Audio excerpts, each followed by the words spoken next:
بسم اللہ الرحمن الرحیم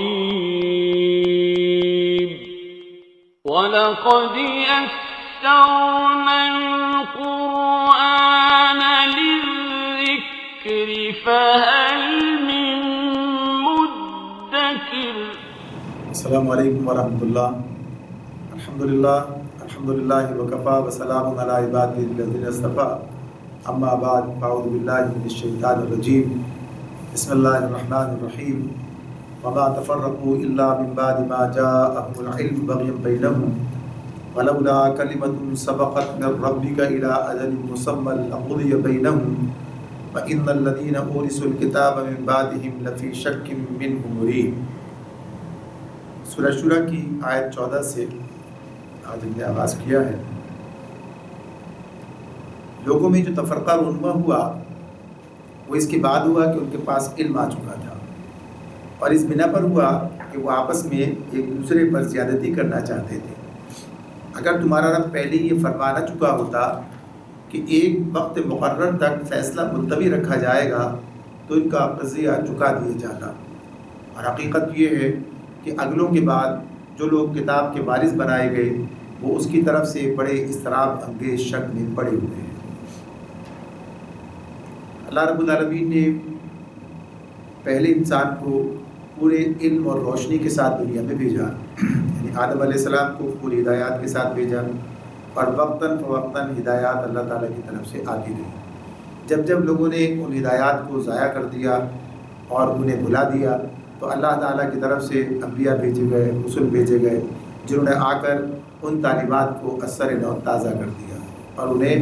دوبارہ سے لوگوں کو یاد کرایا، تذکیر کا کام کیا۔ اللہ کی طرف سے کتابیں نازل کی جاتی رہی، لیکن اس کے باوجود کہ یہ کتابیں اپنی جگہ پر موجود ہوتی اور لوگ اس کے بعد اس کی موجودگی کے باوجود، یعنی علم کے باوجود لوگ اختلاف کرتے، لوگوں کے اندر تفرقہ پیدا ہوتا۔ تو اللہ رب العالمین یہی بات یہاں پر بتا رہے ہیں کہ ایسا نہیں ہے کہ اللہ تعالیٰ کی طرف سے رہنمائی نہیں کی گئی، علم موجود نہیں تھا، لہٰذا اب علم کی غیر موجودگی میں تو لوگ اپنے قیاس، گمان، اپنے قیاس آرائیوں کی بنیاد پر، اپنے گمان کی بنیاد پر الگ الگ راستے تجویز کر لیں اور ان کے درمیان اختلاف پیدا ہو جائے۔ تو ایسا اس بنیاد اس لیے نہیں ہوا کہ علم موجود نہیں تھا، لوگ پھر گئے اس طرف علم کے باوجود۔ تو علم کے باوجود ایسا کیوں کیا گیا، کیوں تفرقہ پیدا ہوا، کیوں اختلاف ہوا؟ تو اس کی وجہ اللہ تعالیٰ نے بتائی ساتھ ساتھ کہ ایسا اس لیے ہوا کہ بغیم بینہم، کہ وہ آپس میں ایک دوسرے پر زیادتی کرنا چاہتے تھے، یعنی اس لیے انہوں نے یہ اختلاف کیا، اس کتاب کو نظر انداز کیا، جو اصل علم ان کے پاس تھا اس کو نظر انداز کر کے انہوں نے ان چیزوں کو اپنے درمیان رواج دیا، ان چیزوں کو بنیاد بنایا، ان چیزوں کو بنیاد بنا کر اختلاف کیا جو اس سے الگ تھی۔ اور وجہ یہی تھی کہ ہر آدمی دوسرے سے بڑھ کر کچھ مفادات حاصل کرنا چاہتا تھا، کسی تعصب میں مبتلا تھا یا کوئی زیادتی کرنا چاہتا تھا۔ تو یہ بات اللہ تعالیٰ نے ہمارے سامنے رکھی ہے، اور ہر اختلاف کے اندر ہم اس چیز کو دیکھ سکتے ہیں، یعنی وہ اختلاف جو تفرقے کی وجہ بن جائے۔ ویسے تو آدمی رائے کا اختلاف ہو سکتا ہے کسی چیز میں، کسی کے عمل درآمد کے حوالے سے، کسی چیز کو سمجھنے کے اعتبار سے کوئی فروعی اختلاف ہو سکتا ہے چیزوں کے سمجھنے کے حوالے سے، لیکن وہ اختلاف بڑھ کر اس مقام تک نہیں جاتا کہ جہاں تفرقہ پیدا ہو جائے، جہاں لوگ الگ الگ گروہ بن جائیں، جہاں ایک دوسرے کے مد مقابل آ جائیں، جہاں ایک دوسرے کی تکفیر کی جائے۔ وہ نہیں ہوتا جب تک کہ اس کے اندر کوئی ضد کا معاملہ موجود نہ ہو، مفاد کا معاملہ موجود نہ ہو، یا کہیے کوئی تعصب نہ ہو۔ تو اللہ تعالیٰ نے یہ بات بتائی کہ یہ علم لوگوں کے پاس مہیا کر دیا گیا تھا۔ آج بھی آپ دیکھتے ہیں کہ اللہ کی کتاب ہمارے پاس موجود ہے، نبی اکرم صلی اللہ علیہ وسلم کی پوری سنت ہمارے پاس موجود ہے۔ اب اس کے بعد امت مسلمہ کو امت مسلمہ کی حیثیت سے ہی جینا چاہیے، یعنی ایک ان کے اندر اتفاق اور اتحاد ہونا چاہیے، ان کے درمیان کوئی افتراق اور انتشار نہیں ہونا چاہیے، کیونکہ اس مقام پر جو بات کی جا رہی ہے وہ تو پوری دنیا کے حوالے سے، کہ اب یہ ظاہر ہے کہ یہودی ہیں، عیسائی ہیں، ان کے پاس بھی اللہ کی کتاب آئی تھی، اور انہوں نے اس کتاب کے آ جانے کے بعد کیا رویہ اختیار کیا؟ تو تو ظاہر سی بات ہے کہ اب یہ مسلمانوں سے اختلاف کر رہے ہیں، نبی اکرم صلی اللہ علیہ وسلم کے آنے کے بعد ان کی بات نہیں مان رہے ہیں، ان پر ایمان نہیں لا رہے ہیں، حالانکہ یہ کتاب قرآن مجید اس کتاب کی تصدیق و تائید کر رہی ہے جو ان کے پاس پہلے سے موجود ہے، توریت اور انجیل۔ تو یہ بات ہمارے سامنے ہے کہ اس کی بنیاد کیا ہے کہ وہی اپنا تعصب ہے، جس کی وجہ سے وہ اسے قبول کرنے کے لیے تیار نہیں ہے۔ پھر ان کے اپنے درمیان پھر مزید تفرقہ، ایسے ہی اگر ہم اس راستے پر گئے ہیں تو ہمارے درمیان بھی یہ چیز کسی نہ کسی درجے کے اندر نظر آتی ہے کہ بعض اوقات لوگ اس کی اپنے ضد اور تعصب اور ہمدردی کی بنیاد پر جو ہے آپس کے اندر زدم زدہ کر کے بد مقابل آ جاتے ہیں، جبکہ ایک امت مسلمہ ہے جو اس قرآن کی بنیاد پر تشکیل پاتی ہے۔ نبی اکرم صلی اللہ علیہ وسلم کے سنت اور آپ کے فرامین یعنی جو احادیث کے مجموعے موجود ہیں ان کی بنیاد پر وجود میں آتی ہے، ایک قبلے کی پیروی کرتے ہوئے یعنی اس کے طرف رخ کرتے ہوئے اور اس کو اپنا قبلہ قرار دیتے ہوئے ایک امت تشکیل پاتی ہے۔ تو غرض یہ کہ یہ بات سامنے رکھی گئی ہے کہ اس علم پر عمل کیا جائے گا اور بے غرضانہ یعنی کوئی ظلم اور زیادتی پیش نظر نہ ہو، کوئی مفادات کا معاملہ نہ ہو تو تفرقہ پیدا نہیں ہوگا۔ آگے فرمایا اگر تیرا رب پہلے یہ فرما نہ چکا ہوتا کہ ایک روز ایک وقت مقرر تک فیصلہ ملتوی رکھا جائے گا تو ان کا قضیہ چکا دیا جاتا ہے۔ یعنی یہ اس وقت کی بات ہو رہی ہے کہ جب نبی اکرم صلی اللہ علیہ وسلم کے ساتھ یہ معاملہ کیا جا رہا تھا، جب یہ سارے معاملات ان کے تھے کہ مشرکین مکہ اور یہود اور نصارہ یہ سب بھی مد مقابل تھے، تو اللہ تعالیٰ یہ بات بتا رہے ہیں کہ ہم نے مہلت دینے کا ایک معاملہ طے کر رکھا ہے۔ یعنی اللہ کا یہ قانون ہے، اس نے یہ قانون بنا دیا ہے کہ لوگوں کو مہلت دی جائے گی اور اس مہلت کے اندر انہیں اس بات کا پورا موقع دیا جائے گا کہ وہ چاہیں تو راہ راست اختیار کر سکتے ہیں۔ تو اس اعتبار سے یہ مہلت انہیں ملی ہوئی ہے، ورنہ اگر یہ مہلت کا فیصلہ نہ ہوتا تو فیصلہ چکانے میں کوئی دیر نہ کی جاتی، دنیا میں عذاب دے کر ان کا خاتمہ کر دیا جاتا۔ جو گمراہیاں جو کچھ انہوں نے پیدا کر رکھی ہیں اور جو جرم انہوں نے کیے ہیں اس کی بنیاد پر ان کا فیصلہ فوری طور پر چکایا جاتا، لیکن اللہ تعالیٰ نے مہلت دینے کا معاملہ طے کر رکھا ہے۔ اس اعتبار سے نیک اور بد دونوں کو مہلت دی جاتی ہے۔ نیک اپنی نیکی پر ثابت قدمی دکھائیں گے اور بدوں کے معاملے میں یہ بات موجود رہے گی کہ چاہیں تو پلٹ آئیں، یعنی مہلت انہیں ملے گی، دعوت انہیں دی جاتی رہے گی، ان کے ضمیر کی آوازیں انہیں پکارتی رہیں گی، ادھر ادھر خارج سے بھی ان کی طرف جو ہے یہ چیزیں آئیں گی جو انہیں راہ راست کی طرف رہنمائی کریں۔ ابھی ان کا اپنا معاملہ ہوگا کہ اگر وہ اس طرف نہیں آتے تو گویا اپنا جرم مزید مضبوط کرتے ہوئے اپنے خلاف جو ہے فرد جرم عائد کرتے چلے جاتے ہیں۔ تو یہی بات ہے جو اس مقام پر اللہ تعالیٰ نے ہمارے سامنے رکھی ہے، اور فرمایا اور حقیقت یہ ہے کہ اگلوں کے بعد جو لوگ کتاب کے وارث بنائے گئے، وَإِنَّ الَّذِينَ أُورِثُوا الْكِتَابَ مِن بَعْدِهِمْ، اگلوں کے بعد جو لوگ کتاب کے وارث بنائے گئے وہ اس کی طرف سے بڑے اضطراب انگیز شک میں پڑے ہوئے ہیں۔ اس شک میں پڑے ہونے کی وجہ کیا ہے؟ اس کی وجہ یہ ہے کہ ہر نبی اور اس کے قریبی جو لوگ تھے، یعنی اس کے بعد صحابہ کے بعد تابعین، یعنی یہ ہم کہتے ہیں تو دوسرے انبیاء کے ساتھ بھی یہ معاملہ ہے۔ اسی طرح سے ان کا جب دور گزر جاتا ہے تو پچھلی نسلوں تک جو کتاب پہنچتی ہے تو اسے انہوں نے یقین و اعتماد کے ساتھ نہیں لیا، یعنی پچھلی قوموں کی بات ہو رہی ہے۔ ہمارے پاس تو معاملہ یہ ہے کہ اللہ رب العالمین کی کتاب بالکل بعین ہی اسی طرح ہمارے پاس موجود ہے جیسی نبی اکرم صلی اللہ علیہ وسلم پر نازل ہوئی تھی، لیکن توریت کے معاملے میں یہ بات نہیں ہے، انجیل کے معاملے میں یہ بات نہیں ہے۔ تو اس معاملے میں جو سخت شکوک اور الجھن انہیں پیدا ہوئی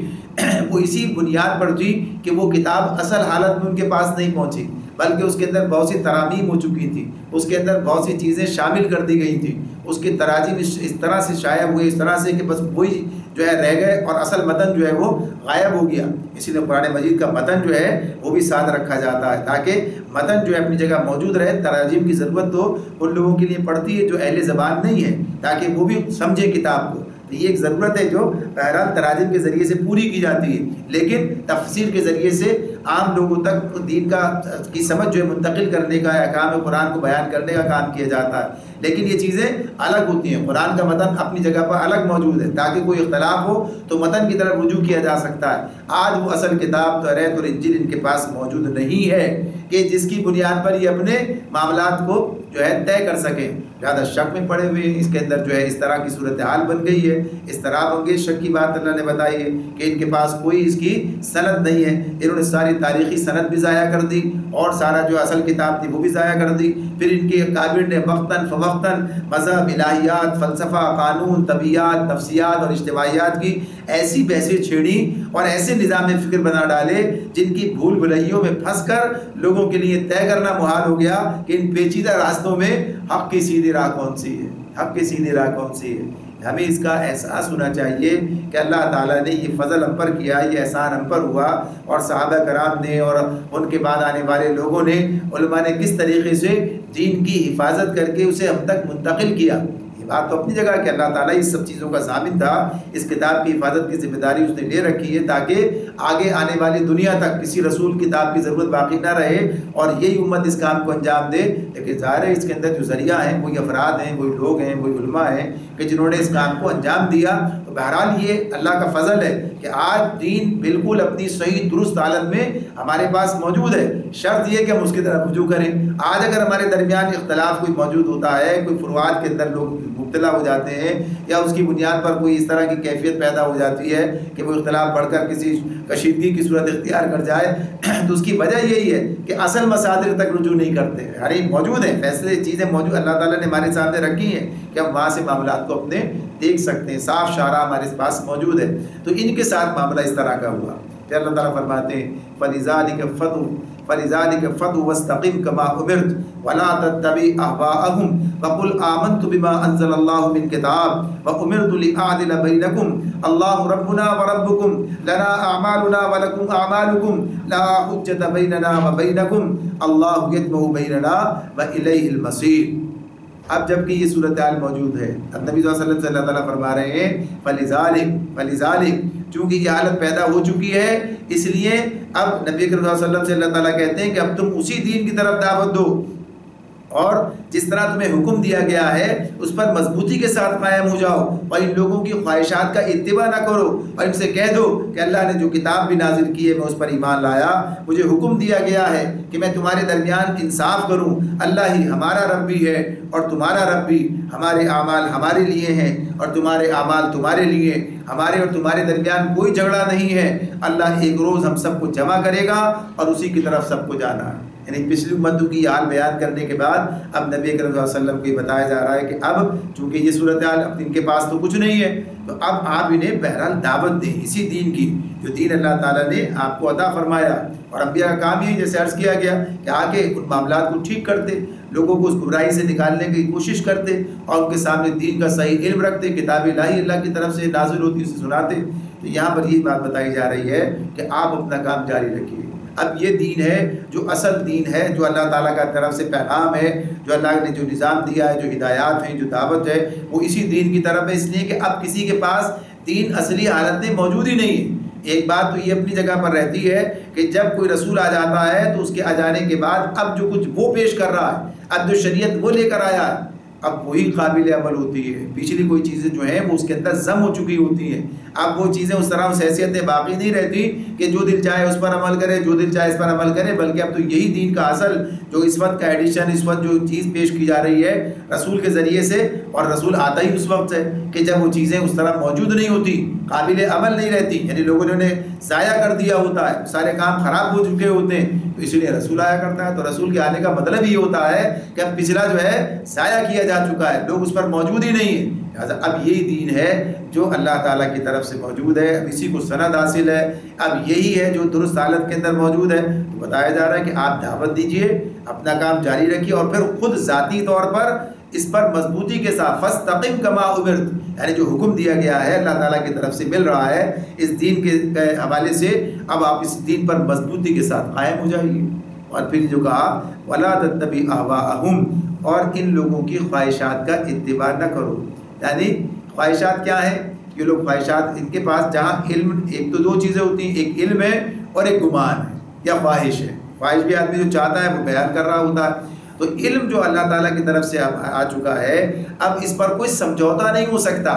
ان لوگوں کی خواہشات کا معاملہ یہ بھی تھا کہ یہ مطالبات کرتے تھے نبی کریم صلی اللہ علیہ وسلم سے کہ آپ کچھ رد و بدل کریں، آپ کچھ معاملات کے اندر نرمی اختیار کریں، آپ کچھ چیزوں میں کچھ لو اور کچھ دو کے اصول پر کام کریں، آپ کچھ ہماری بات مانیں، ہم کچھ آپ کی بات مانیں۔ یعنی اس اعتبار سے آپ کے اوپر دباؤ ڈالا جاتا، زور دیا جا رہا تھا اور کہا جاتا تھا کہ نبی صلی اللہ علیہ وسلم جو ہے معاذ اللہ آپ جو ہے کوئی مصالحت کرنے کے لیے تیار نہیں ہیں، آپ کوئی مصالحت کرنا نہیں چاہتے ہیں، آپ بڑے ہوئے ہیں، آپ جمے ہوئے ہیں۔ تو بتایا جا رہا ہے کہ یہ معاملہ اللہ کے محمد صلی اللہ علیہ وسلم کا، اللہ کے رسول کا اسے ذاتی حیثیت کا نہیں ہے، بلکہ یہ معاملہ تو اللہ کا ہے، اللہ کے دین کا ہے، اس کے اندر کوئی کمی بیشی کا اختیار رسول کے پاس بھی نہیں ہے، لہٰذا اس کو اسی طرح سے تو ان کی خواہشات کی پیروی نہیں کی جا سکتی، ان کی خواہشات کے پیچھے نہیں چلا جا سکتا، اس لیے اگر چلا جائے گا تو ظاہر سیدھے راستے سے بھٹک جائے گا، انسانیت بھٹک جائے گی۔ جو صحیح راستہ اللہ نے بتایا ہے کہ جو درست ہے وہ ہمارے سامنے رکھ دیا، اب اگر اسے چھوڑ کر کسی کی خواہشات کے پیچھے جائیں گے تو پھر یہ راستہ گم ہو جائے گا۔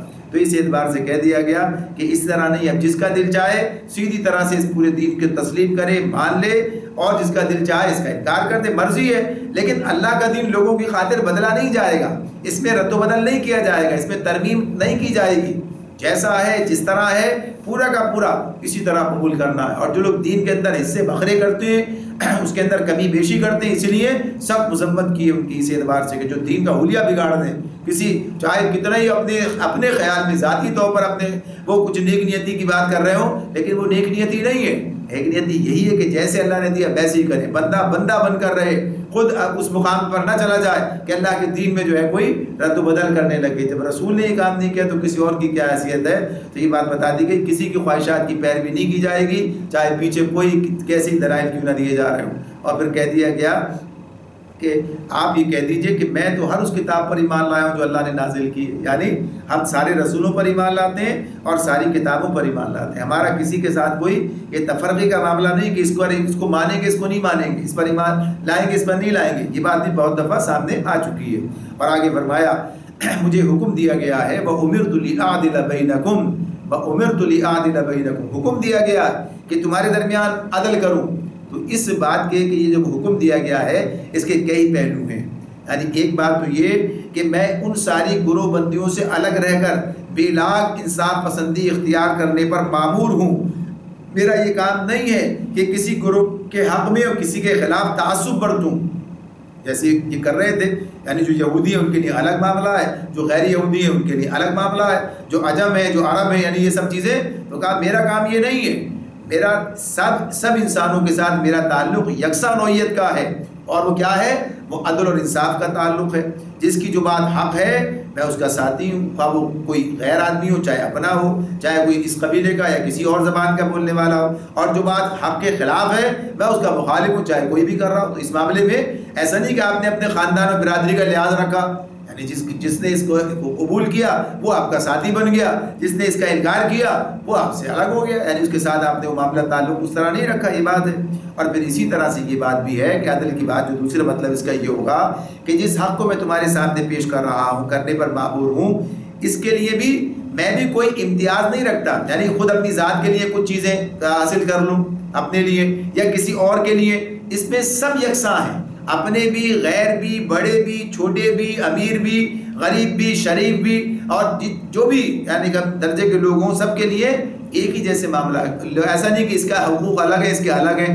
یہ ان کے لیے گناہ ان کے لیے گناہ نہیں ہے، یہ ان کے اوپر حرام ہے ان کے اوپر حرام نہیں ہے، جو گناہ ہے سب کے لیے گناہ ہے، جو حرام ہے سب کے لیے حرام ہے، جو حلال ہے وہ سب کے لیے حلال ہے، جو جرم ہے وہ سب کے لیے جرم ہے۔ ایسا نہیں کہ بڑا آدمی جرم کرے گا تو کوئی بات نہیں ہوگی، چھوٹا آدمی جرم کرے گا تو ان کا سب کے درمیان جو ہے عدل کرنا۔ تو یہ بات بتا دی گئی کہ ایسا نہیں ہوگا، یعنی کوئی اپنی ذات کے لیے بھی بات جو ہے اپنی استحقاق نہیں رکھا کہ اپنے آپ کو اس سے الگ کر لیں، کہا کہ جو دنیا کے لیے وہ میرے لیے بھی ہے۔ اور پھر اس کے ساتھ ساتھ یہ بھی کہ میں عدل قائم کرنے پر مامور ہوں، میرے سپرد یہ کام کیا گیا ہے کہ میں لوگوں کے درمیان بھی انصاف کروں اور ان بے اعتدالیوں اور بے انصافیوں کا خاتمہ کر دوں جو زندگیوں میں موجود ہیں، یعنی اسے اعتدال پر لے کر آ جاؤں۔ اور ایک مفہوم اور بھی جو آگے چل کر سامنے آئے گا، یعنی ابھی تو یہ مکے میں سورت نازل ہو رہی ہے نا، اور مدینے میں جا کر کیا ہوا کہ پھر آپ اللہ کی طرف سے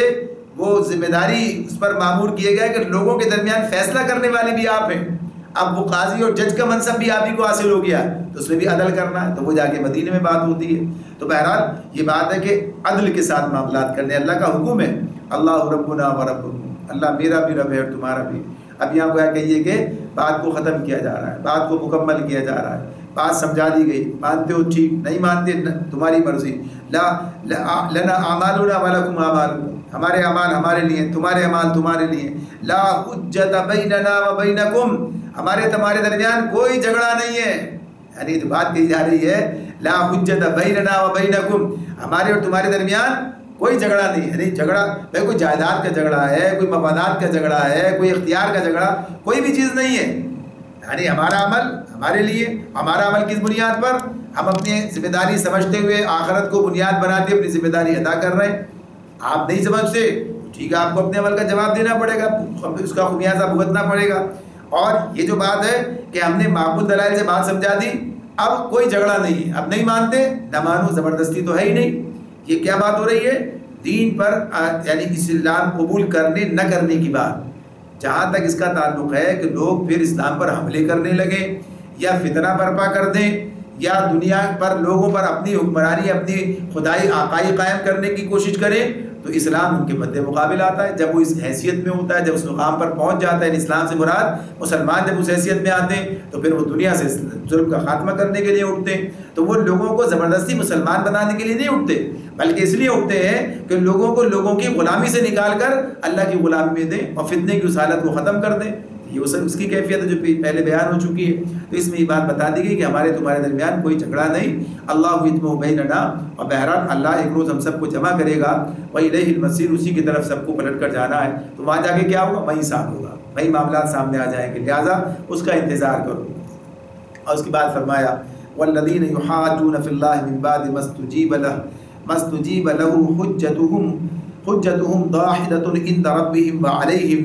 غضب ولہم عذاب شدید۔ اللہ کی دعوت پر لبیک کہے جانے کے بعد جو لوگ اللہ کی دعوت قبول کرنے والوں سے اللہ کے دین کے معاملے میں جھگڑے کرتے ہیں، ان کی حجت بازی ان کے رب کے نزدیک باطل ہے اور ان پر اس کا غضب ہے اور ان کے لیے سخت عذاب ہے۔ یعنی جب دعوت سامنے آتی ہے تو لوگ دو حصوں میں تقسیم ہو جاتے ہیں۔ خود بخود یہ معاملہ سامنے آتا ہے کہ لوگ دو حصوں میں تقسیم ہو گئے، اور اس تقسیم کے اندر ان کے ساتھ معاملہ کیا ہے؟ اسی اعتبار سے ہے کہ اب وہ یا تو مانیں گے یا نہیں مانیں گے۔ تو یہ بات بتائی جا رہی ہے کہ جو لوگ ایمان لے آتے ہیں ان کے خلاف، ان کے مد مقابل جب یہ لوگ کھڑے ہوتے ہیں، ان سے جھگڑا کرتے ہیں، یہ گویا کہ ان کے ساتھ اس طرح سے بحث و مباحثہ کر رہے ہوتے ہیں، تو یہ ان کی یہ سارے جو کام ہیں اللہ کے نزدیک باطل ہیں، اور پھر اس کا نتیجہ بھی یہ دیکھیں گے۔ اور نتیجہ کیا آئے گا سامنے؟ اللہ کا غضب، اس کا عذاب ان پر ہوگا۔ مکے میں جو صورتحال پیش آتی تھی وہ یہی تھی، جہاں کوئی شخص ایمان لاتا اور لوگ اس کے پیچھے پڑ جاتے، بحث اور ہر وقت اسے گھیرا جاتا، پکڑا جاتا، ہر آدمی اسے بحث مباحثے کے اندر لگا ہوا ہے، کسی طرح سے اسے کھینچ کے واپس اسی گمراہی کے اندر لے جائے۔ ہر اس کی جان جو ہے گویا کہ یہ زیر کرتے اور اس طرح اسے مشکل میں ڈالتے، پریشان کرتے، سب کام کرتے۔ تو اللہ تعالیٰ یہ بات ارشاد فرما رہے ہیں کہ اس کا نتیجہ وہ دیکھیں گے۔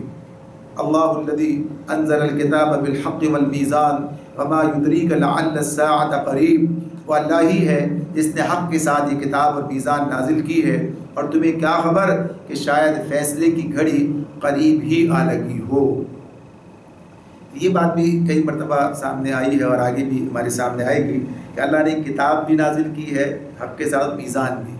جیسے سورہ رحمان میں بھی آئے گا، وہاں بھی بات ہے، اور مقامات پر بھی یہ بات ہمارے سامنے آتی ہے۔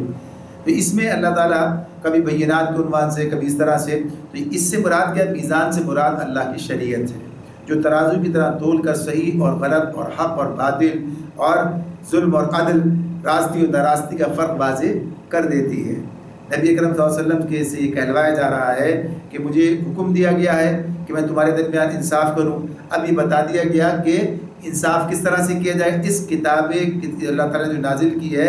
اس کتاب کے ساتھ اللہ نے وہ میزان بھی عطا کر دی ہے جس کے ذریعے سے انصاف قائم کیا جائے گا، یعنی وہ حکمت بھی اللہ کے رسول کو اللہ تعالیٰ نے عطا فرما دی ہے۔ تو اس کے ساتھ ساتھ اللہ نے یہ سارا نظام عطا فرمایا، تو یہ بتا دیا گیا کہ یہ کام ہی یہ ہے۔ سورہ حدید میں ہمارے سامنے یہ بات آئے گی جس میں اللہ تعالیٰ فرماتے ہیں لقد ارسلنا رسولنا بالبینات وانزلنا معهم الکتاب والمیزان لیقوم الناس بالقسط۔ یہی بات وہاں پر اس طرح بیان کی گئی ہے کہ اللہ نے رسول بھیجے، ان کے ساتھ کتاب اور بینات اور میزان یہ نازل کی تاکہ لوگ عدل پر قائم ہوں، انصاف پر قائم ہوں۔ تو یہ انصاف پر قائم کرنا اسلام نام ہے نظام عدل کا۔ تو اس اعتبار سے تو اسی کے لیے وہ میزان کی بات بھی کرتا ہے، وہ عدل کی بات بھی کرتا ہے، وہ قسط کی بات بھی کرتا ہے۔ تو یہ اس کی تعلیمات ہیں، یہ اس کی کتاب اور وہ حکمت اور شریعت جو نبی صلی اللہ علیہ وسلم کے ذریعے سے اب تک منتقل ہوتی ہے، یہ کتاب و سنت گویا کہ یہ ہے جو عدل کی ضامن ہے۔ تو اس کی بات کی گئی ہے، اور پھر یہ فرمایا گیا کہ یہ لوگ جو ہیں کہہ رہے ہوتے ہیں کہ ہاں یہ یعنی سنجیدہ نہیں لیتے اس معاملے کو، تو کہا اللہ تعالیٰ نے وما یدریک لعل الساعۃ قریب، تمہیں کیا خبر کہ وہ شاید فیصلے کی گھڑی قریب آ لگی ہو، یعنی معاملہ ختم ہونے والا ہو، مہلت مکمل ہونے والی ہو اللہ کی طرف سے، یا تو عذاب کا فیصلہ یا موت کی بات یا قیامت کی بات، کوئی بھی چیز، یعنی یہ لعل الساعۃ قریب جو ہے یہ ساعت و قیامت کے لیے بھی آتا ہے۔ اسی اعتبار سے کوئی یہ بات ہو رہی ہے کہ وہ گھڑی قریب ہی آ لگی ہو کہ تمہارے لیے موقع ختم ہو جائے، مہلت ختم ہو جائے، لہٰذا جسے ماننا ہے جلدی کرے، سدھرنا ہے سدھر جائے، اس معاملے میں اس وقت کو ضائع نہ کرے۔ تو یہ بتایا جا رہا ہے یستعجل بها الذین لا یؤمنون بها والذین آمنوا مشفقون منها ویعلمون انها الحق الا ان الذین یمارون فی الساعۃ لفی ضلال بعید، جو لوگ اس کے آنے پر ایمان نہیں رکھتے وہ تو اس کے لیے جلدی مچاتے ہیں، عذاب قیامت دونوں کی بات ہے، مگر جو اس پر ایمان رکھتے ہیں وہ اس سے ڈرتے ہیں اور جانتے ہیں کہ یقیناً وہ آنے والی ہے۔ خوب سن لو، جو لوگ اس گھڑی کے آنے میں شک ڈالنے والی بحثیں کرتے ہیں وہ گمراہی میں بہت دور نکل گئے ہیں۔ تو یہ فرق ہے، ایک وہ جو کہتے تھے جلدی کرتے تھے کہ لاؤ جلدی لاؤ، کہاں ہے، کیوں نہیں آتا عذاب، کیوں نہیں آتا، یا قیامت کیوں نہیں آتی، یہ سب جس کی خبریں دیتے ہو، تو وہ اس بنیاد پر ہی کام کرتے تھے کہ انہیں اس بات کا یقین ہی نہیں تھا کہ ایسا ہوگا۔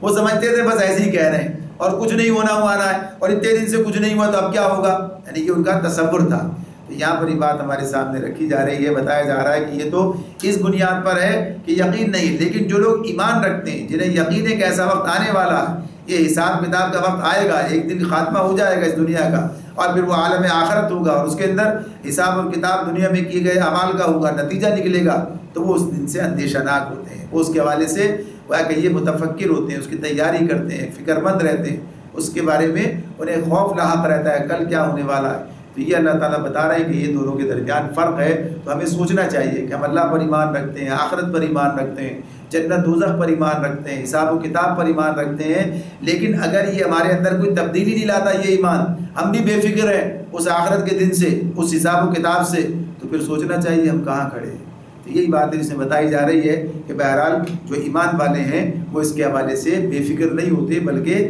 اس کے آنے میں جو ہے فکر مند رہتے ہیں۔ تو اللہ تعالیٰ فرماتے ہیں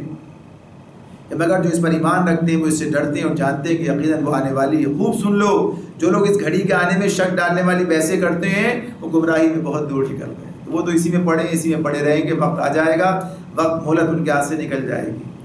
اللہ لطیف بعبادہ یرزق من یشاء وهو القوی العزیز، اللہ اپنے بندوں پر بہت مہربان ہے، جسے جو کچھ چاہتا ہے دیتا ہے، اور وہ بڑی قوت والا اور زبردست ہے۔ یعنی اللہ تعالیٰ اس میں تو اللہ کی صفت استعمال یہ بات ہوئی ہے، لطیف کی بات، یعنی بڑی باریک بینی کے ساتھ، بڑی اس کے لطافت کے ساتھ، لطافت کا لفظ اردو کے اندر بھی استعمال ہوتا ہے، ایسے تو لطیف جو ہے لطف سے بھی ہوتا ہے، لطف و کرم جو کہتے ہیں، لطف یعنی کسی پر مہربانی، شفقت، یہ بھی ہے، اور پھر یہ کہ بڑی باریک بینی کے ساتھ اس کی ضروریات کا خیال رکھنا اور اس کو پورا کرنا جہاں تک آدمی کی توجہ بھی نہ ہو۔ تو اس اعتبار سے اللہ تعالیٰ کی بات ہے کہ اللہ تعالیٰ اہل ایمان کی نہیں بلکہ تمام اپنے بندوں کی ضروریات کی تکمیل کر رہا ہے، اس کا فضل جو ہے وہ سب پر ہے۔ ہاں جو نعمت ہدایت پاتا ہے اور ہدایت حاصل کرنا چاہتا ہے اس کا معاملہ اپنی جگہ پر ہے کہ وہ پھر اپنی چاہت سے جب اس ہدایت کو قبول کرتا ہے تو اللہ اس پر فضل احسان مزید ہوتا ہے، یہ سب کچھ اللہ اسے عطا فرماتا ہے۔ تو یہ بات بتا دی گئی کہ بہرحال دنیا میں اللہ رب العالمین نے ایک نظام بنا رکھا ہے، اس کے مطابق وہ لوگوں کو ان کی ضروریات پوری کر رہا ہے، اور اب اس کے خزانے سے سبھی اپنا اپنا حصہ پا رہے ہیں، اور یہ جو کمی بیشی کا معاملہ یہ اس کی اپنی حکمت کا معاملہ ہے، ورنہ وہ سب قدرت بھی رکھتا ہے اور اس کے اوپر ساری چیزیں موجود بھی ہیں، لیکن یہ اس کی اپنی حکمت کی بنیاد پر۔ تو قوی اور زبردست کی جو بات یہاں پر آئی ہے وہ اسی حوالے سے کہ کوئی چیز اس کی اس سے باہر نہیں ہے، تو دینے میں بھی اور کل حساب دینے میں بھی، یہ بات بھی سامنے رہے گی۔ فرمایا من کان یرید حرث الآخرہ من کان یرید حرث الآخرۃ نزد له فی حرثہ ومن کان یرید حرث الدنیا نؤتہ منہا وما له فی الآخرہ من نصیب۔ جو کوئی آخرت کی کھیتی چاہتا ہے اس کی کھیتی کو ہم بڑھاتے ہیں، اور جو دنیا کی کھیتی چاہتا ہے اسے دنیا ہی میں سے دیتے ہیں، مگر آخرت میں اس کا کوئی حصہ نہیں ہے۔ یہ مضمون بھی ہمارے سامنے کئی مرتبہ آ چکا ہے۔ اس میں اللہ تعالیٰ یہ بات بتاتے ہیں کہ انسان کے پیش نظر دنیا ہے یا آخرت۔ ایک تو اس کو کھیتی سے تعبیر کرتے ہیں، تو کھیتی کا مطلب کیا ہوتا ہے کہ جہاں آدمی اپنی محنت جو ہے اس کے اندر لگاتا ہے، اس کے اندر صحیح و عمل اس کا جو ہے وہاں پر موجود ہوتا ہے، اور اس سے وہ کچھ حاصل کرنا چاہتا ہے۔ یعنی یہ تو جو دنیا کے لیے محنت کرتا ہے، دنیا کے لیے اس کی کھیتی ساری جو ہے اس کا صحیح و عمل کا سب جو ہے دنیا کے حوالے سے، ایک وہ آدمی ایک جو آخرت کو بنیاد بناتا ہے، تو دونوں کو اللہ تعالیٰ نے بتا دیا کہ دونوں کا معاملہ الگ الگ ہے۔ سب دونوں دنیا کے اندر کام کر رہے ہیں، آخرت کی صحیح عمل کرنے والے کے لیے صحیح عمل کرنے والے بھی دنیا میں کام کر رہے ہیں، اور دنیا کے لیے کام کرنے والے بھی دنیا ہی میں کام کر رہے ہیں۔ دونوں کے اپنی اپنی جگہ پر ہیں، لیکن دونوں کے اہداف مختلف ہونے کی وجہ سے ان کے درمیان ایک بہت عظیم فرق واقع ہو جاتا ہے۔ جو صرف دنیا چاہتا ہے تو وہ تو اس اعتبار سے بس چاہتا ہے کہ کسی بھی طرح دنیا ملے، اور دنیا تک ہی اس کی نظر رہتی ہے، اور وہ کوئی ایسی چیز جو اس کی دنیا کو بگاڑنے والی ہے، دنیا کو جس سے حاصل نہ ہوتی ہو، اور چاہے اس کا اتنا ہی فائدہ کچھ کیوں نہ ہو اخلاقی اور طور پر، تو وہ اس طرف نہیں جاتا ہے۔ وہ مادی یعنی مادہ پرست ہوتا ہے، مادیت کے تحت زندگی بسر کرتا ہے، تو اس کا معاملہ اس طرح سے۔ اور جو آخرت کے لیے کام کرتا ہے، تو یہ بات بار بار بیان ہوئی ہے، بتائی گئی ہے کہ دنیا جو اس کو ملنی ہے وہ اللہ تعالیٰ اسے عطا فرماتا ہی ہے۔ یعنی جو اس کا دنیا میں اللہ نے سب کو دے رہا ہے، دنیا تو اللہ تعالیٰ کافر کو بھی دے رہا ہے، مومن کو بھی دے رہا ہے، اور دنیا کا معاملہ واللہ یرزق من یشاء بغیر حساب کی بات اللہ نے کہیں کی ہے، کہا کہ اللہ یبسط الرزق لمن یشاء ویقدر، اس کا رزق چاہتا ہے محدود کرتا ہے، اس کا رزق چاہتا ہے بڑھاتا ہے، اس کا، اور یہ اس کی اپنی حکمت پر اور آزمائش کی بنیاد پر یہ سارے معاملات ہیں۔ یہ تو دنیا کا معاملہ ہے، تو یہ تو اللہ تعالیٰ دیتا ہی ہے۔ آخرت کے والے سے جو محنت کر رہا ہے، کوشش کر رہا ہے، تو پھر وہ آخرت کا نتیجہ پائے گا۔ ظاہر وہ آخرت کے لیے کام کر رہا ہے، جو دنیا کے لیے کرتا ہے تو صرف دنیا ہی پائے گا۔ تو یہ چیز واضح طور پر ہمیں بتائی جا رہی ہے۔ تو اس کے اندر مزید اللہ نے کہا ہے من کان یرید حرث الآخرۃ نزد لہ فی حرثہ، کہ جو کوئی آخرت کی کھیتی چاہتا ہے اس کی کھیتی کو ہم بڑھاتے ہیں۔ تو بڑھانے کا مطلب کیا ہے؟ یعنی اللہ تعالیٰ اس کے لیے ایسے راستے نکال دیتے ہیں، ایسے عمل کی توفیق دی جاتی ہے۔ جو نیک عمل کرتا ہے، عمل صالح کرتا ہے، تو مزید نیک عمل کی توفیق دی جاتی ہے۔ جو پاک ذرائع اختیار کرتا ہے، اللہ اس کے لیے وہی راستے کھول دیتا ہے، اس کے لیے وہی مواقع اس کے لیے فراہم کر دیتا ہے۔ اور پھر مزید یہ کہ ہر نیکی کا بدلہ اللہ تعالیٰ 10 گنا 700 گنا اور بے حساب جتنا چاہے، یعنی جتنا بھی لاکھوں گنا ہی کیوں نہ کہا جائے، تو یہ سب اللہ بڑھا رہا ہے، اس کو بڑھا بڑھا کر دے گا۔ یہ سب کچھ اپنی جگہ پر ہے۔ تو یہ اللہ تعالیٰ کی طرف سے داد و دہش ہے اہل ایمان کے لیے، صالح عمل کرنے والوں کے لیے، جو آخرت کو بنیاد بنا کر اپنا کام جاری رکھے ہوئے ہیں۔ تو یہ سارے جو مضامین آتے ہیں اس میں انسان کو توجہ یہی دلائی جا رہی ہوتی ہے کہ وہ خود اپنے عمل کا جائزہ لے کہ وہ دنیا کا بندہ ہے یا آخرت کا بندہ ہے، وہ دنیا کے لیے کام کر رہا ہے یا آخرت کے لیے کام کر رہا ہے۔ خصوصیت کے ساتھ اہل ایمان کو تو ضرور اس پر سوچنا چاہیے کہ وہ آخرت پر ایمان رکھتے ہیں، آخرت کی بات کرتے ہیں، لیکن ان کا مدمع نظر کیا ہے، ان کا ہدف کیا ہے، وہ کیا چاہتے ہیں؟ آخرت میں کامیابی، اور اس کو بنیاد بنا کر اپنا سارا زندگی کا راستہ طے کرتے ہیں، اپنے صحیح عمل جو ہے ان کا اسی کے گرد گھومتا ہے کہ آخرت جو ہے متاثر نہ ہونے پائے۔ یہ اگر ایسا کرتے ہیں اور اگر یہ سب بھولے بیٹھیں اور صرف دنیا دنیا دنیا پرستی ہے، سوچ لیں کہ پھر کیا معاملہ ہوگا۔ آخرت پر ایمان رکھنے کے باوجود بھی آخرت کے تناظر میں، یعنی آخرت کو بنیاد بنا کر کام نہ کیا جائے، اور آدمی بے پرواہ ہو جائے کہ آخرت بھی اس عمل کا کیا نتیجہ نکلے گا، پھر ظاہر سی بات ہے کہ پھر اس کا ایمان کس درجے میں ہے۔ تو یہ سوچنے کی بات ہے۔ تو اس میں خصوصیت سے اس طرح توجہ دلائی گئی۔ فرمایا ام لہم شرکاء شرعوا لهم من الدین ما لم یأذن به اللہ ولولا کلمۃ الفصل لقضی بینہم وان الظالمین لهم عذاب علیم۔ فرمایا اللہ تعالیٰ کہ یہ لوگ کچھ ایسے شریک الہ رکھتے ہیں، شریک خدا رکھتے ہیں، جنہوں نے ان کے لیے دین کی نوعیت رکھنے والا ایک ایسا طریقہ مقرر کر دیا ہے جس کا اللہ نے اذن نہیں دیا۔ اگر فیصلے کی بات پہلے ہی طے نہ کر دی گئی ہوتی تو ان کا قصہ چکا دیا گیا ہوتا۔ یقیناً ان ظالموں کے لیے دردناک عذاب ہے۔ تو پھر وہی بات ایک تو دین کے والے سے کی گئی ہے، اور پھر اس کے ساتھ ساتھ مزید کہ اگر فیصلہ نہ کر دیا گیا ہوتا، مہلت کا موقع نہ ہوتا تو معاملہ ختم ہو جاتا۔ تو یہاں جو شرکاء کی بات آئی ہے، ام لہم شرکاء شرعوا لهم من الدین، جب دین کی بات، شریعت کی بات ہمارے سامنے واضح رہتی ہے تو پھر بات آسان ہو جاتی ہے کہ یہاں شرکاء سے مراد جو ہے کوئی بت نہیں ہے، یہاں شرکا سے مراد کوئی دیوی دیوتا نہیں ہے، بلکہ یہاں اس سے مراد وہ لوگ ہیں کہ جن کو لوگوں نے شرک فی الحکم میں شریک ٹھہرا رکھا ہے، یعنی جنہیں اللہ کا جیسے حکم دینے کا اختیار ہے، اللہ تعالیٰ نظام ہمیں دیتا ہے، اللہ تعالیٰ نے دین ہمیں دیا ہے، اللہ نے پورا نظام زندگی ہمیں دیا ہے، آغاز سے لے کر اختتام تک ہر معاملے میں ہر حوالے سے، چاہے وہ ہمارا معاملہ معاشرتی ہو، ہمارا معاملہ معاشی ہو، وہ ہمارا معاملہ عدالتی ہو، سیاسی ہو، انفرادی ہو، اجتماعی ہو، یعنی ہر پہلو ہر حوالے سے اللہ تعالیٰ نے ہمیں یہ جو ہے نظام دے رکھا ہے۔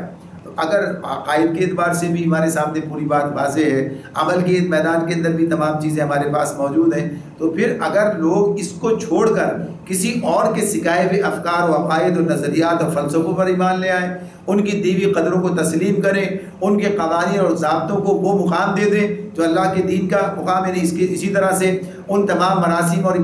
عبادات میں اپنی اور شخصی زندگی میں، معاشرت میں، تمدن میں، کاروبار میں، لین دین کے معاملات میں، سیاست میں، سب میں ان کے بتائے ہوئے طریقوں کو رائج کر دیں، تو یہ شرک فی الحکم کی بات ہے۔ تو اس اعتبار سے یہ بات بتا دی گئی ہے کہ اللہ رب العالمین نے جو دین ہمیں عطا کیا یہ ایک پورا کا پورا دین ہے، اور یہ دین بالکل اسی طرح سے اس پر عمل پیرا ہونا ہے۔ تو جو لوگ اس کے مد مقابل دوسرے نظام لے کر آتے ہیں، جو دوسرے نظام لے کر آتے ہیں، وہ بھی ایک مکمل دین کی حیثیت رکھتے ہیں، اور اللہ رب العالمین کی تشریع جو اس نے قانون دیا اس کے خلاف اور اس کے اذن کے بغیر یہ جو ہے سارے معاملات کر رہے ہوتے ہیں، چلا رہے ہوتے ہیں۔ تو جو کوئی اسے تسلیم کر لیتا ہے، اسے اختیار کر لیتا ہے، تو وہ ویسا ہی شرک کرتا ہے جیسا غیر اللہ کو سجدہ کرنا اور غیر اللہ سے دعائیں مانگنے کا شرک ہے۔ یعنی جو تسلیم کر لیتا ہے اس اعتبار سے کسی ایسے دین پر جو کہ اسلام کے مد مقابل ہے، اس پر ایمان لا کر، یعنی اس کو تسلیم کر کے اور پھر اس کے مطابق تمام معاملات کے اندر وہی چیزیں رائج کرتا ہے، اس پر عمل پیرا ہو جاتا ہے اور پھر اسی کو اختیار کر لیتا ہے، تو اس کو بھی اللہ نے کہا کہ یہ وہی ہے کہ انہوں نے شرکا بنا لی ہیں کہ جو دین کے معاملے میں اللہ تعالیٰ نے دین کی نوعیت رکھنے والا ایک ایسا طریقہ ان کے لیے مقرر کر دیا ہے کہ جس کا اللہ نے انہیں عزت دے دیا۔ تو یہ بات کہ شرعوا لهم من الدین ما لم یأذن بہ اللہ نے جو عزت دیا تو قرآن سنت اس کی بات ہے، جس کے مد مقابل لے کر آئیں تو اسی کی طرح سے، یعنی جیسا نظام یہ ایسے ہی لے کر آئیں، تو یہ بات اللہ تعالیٰ کہتے ہیں کہ یہ بھی شریک ہیں اللہ تعالیٰ کے مقابلے میں، اور شرک کا دعویٰ ہے، جو انہیں تسلیم کر لے وہ اسی طرف چلا جاتا ہے۔ اور آگے اللہ تعالیٰ فرماتے ہیں تر الظالمین مشفقین مما کسبوا وهو واقع بهم والذین آمنوا وعملوا الصالحات فی روضات الجنات لهم ما یشاءون عند ربهم ذلک هو الفضل الکبیر۔ تم دیکھو گے یہ ظالم اس وقت اپنے کیے کے انجام سے ڈر رہے ہوں گے اور وہ ان پر آ کر رہے گا، بخلاف اس کے جو لوگ ایمان لے آئے ہیں اور جنہوں نے نیک عمل کیے ہیں وہ جنت کے گلستانوں میں ہوں گے، جو کچھ بھی وہ چاہیں گے اپنے رب کے ہاں پائیں گے، یہی بڑا فضل ہے۔ یعنی جو دردناک عذاب کی خبر دی تھی وَإِنَّ الظَّالِمِينَ لَهُمْ عَذَابٌ أَلِيمٌ، پچھلی آیت میں جو بات تھی کہ جنہوں نے دین کے مقابلے میں دین کھڑا کر دیا ہے اور اس کے اوپر لوگوں کو لے کر آ رہے ہیں، اس پر دعوت دیتے اور لوگ ادھر جاتے ہیں، تو پیش کرنے والے اور جانے والے ان کے لیے عذاب کی خبر سنائی ہے۔ تو یہ کب ہوگا؟ اسی دن جب اللہ تعالیٰ آخرت میں، تو یہ کہا کہ جب یہ وہاں پر ان کے پر آ کر رہے گا اس وقت یہ اپنے انجام سے ڈر رہے ہوں گے، تو اس وقت کا ڈرنا کوئی فائدہ مند نہیں ہے۔ تو اسی وقت میں یہ بات بھی بتا دی اسی حوالے سے کہ والذین آمنوا وعملوا الصالحات فی روضات الجنات، کہ جو لوگ ایمان لائے اور نیک عمل کیے وہ جنت کے گلستانوں میں ہوں گے۔ تو یہ فیصلہ وہاں پر جا کر ہوگا۔ دنیا میں تو بہرحال لوگوں کو مہلت دی گئی ہے، لوگوں کو آزادی دی گئی ہے، اختیار دیا گیا، ایک محدود ہی صحیح لیکن دیا جا چکا ہے کہ چاہیں تو اس دین پر ایمان لائیں اور اس پر عمل پیرا ہو جائیں، یا اس کے مد مقابل جو اور دیگر نظام ہے، دین ہے، ان سب کی بات کر لیں، یا یہ کہیے کہ اسی دین کا حلیہ بگاڑ کر اور اس کے اندر ہی جو ہے کہیے کہ ساری چیزیں لا کر شامل کر دی جائیں اور یہ دین اس طرح سے باقی نہ چھوڑا جائے جیسا کہ اللہ تعالیٰ نے اپنے رسول کے ذریعے سے ہمیں دیا ہوا ہے۔ ایک چیز پر عمل کیا جائے اور دسیوں چیزیں کسی اور کی لا کر اس کے اندر پیوند کاری کر دی جائے اور اس کا حلیہ بگاڑ کر کچھ اور کا کچھ بنا دیا جائے۔ تو یہ کام بنی اسرائیل نے کیا تھا، اللہ کی دی ہوئی شریعت کے اندر بگاڑ پیدا کیا، کسی چیز کو مانتے کسی کو نہیں مانتے، کسی میں کچھ کرتے کسی میں کچھ کرتے۔ تو یہ بعین ہی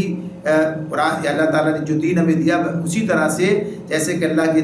کتاب اللہ کے رسول پر نازل ہوئی تھی ہمارے پاس موجود ہے۔ فرق یہ ان کے پاس نہیں ہے، ہمارے پاس ہے، کتاب و سنت اپنی اصل شکل میں موجود ہے، لہٰذا ہمارے لیے اس کی برائی کا کوئی عذر نہیں ہے، کوئی موقع نہیں ہے۔ کہ ہم اس کو چھوڑ کر کسی اور طرف چلے جائیں، تو اللہ تعالیٰ یہی بات بتاتے ہیں کہ ایمان لائیں گے، عمل صالح کریں گے، اس کتاب پر عمل پیرا ہو جائیں گے، تو پھر ان کے لیے آخرت میں یہ بہترین انجام ہے، بہترین باغات ہیں، سب چیزیں ان کے لیے وہاں اللہ نے رکھی ہیں، اور یہی اللہ کا فضل ہے جو ان لوگوں کو ملے گا اپنے اس ایمان اور اپنے صالح کے نتیجے میں۔ اللہ تعالیٰ ہمیں سمجھنے اور عمل کرنے کی توفیق عطا فرمائے۔ وآخر دعوانا ان الحمد للہ رب العالمین۔